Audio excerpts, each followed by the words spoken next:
Good morning, Bes! So, Bes, pagkagising ko ng umaga, ay energy agad. At Bes, wala pang suklay at hilamos, ay hahanapin ko na si Inay. At alam ko, Bes, dahil tanghali na ako nagising, ay sumimba na si Inay. At tama nga, Bes. Naku, Bes, nag-aalmusal na sila. Dapat, Bes, ang almusal ay ang pinakamahalagang meal o pagkain sa maghapon. Tama, Bes, Inay? Ang almusal ay, ano ang almusal, Bes, Inay? Biniklad na bulador. Hindi, ang almusal dapat maraming kinakain, di ba? Heavy. Ano ha? Heavy. Heavy daw, Bes. Heavy. Tama si Mother Fresh. Matalino yan, Bes. Dahil yan ay isang home economics teacher at nagtuturo ng maraming mga subjects.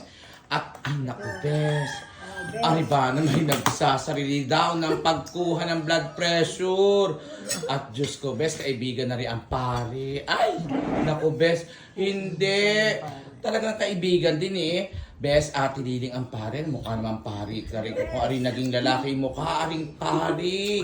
Naku, Bes, yan. At nagtatawa na naman ang entourage. So, Bes, napakarami ng aming almusal. Kahit kaunti lamang kami sama-samang kumakain. At yan ang mga paborito ng aking si Bes Tatay. So, Bes, good morning, Bes! Good morning! Stay happy!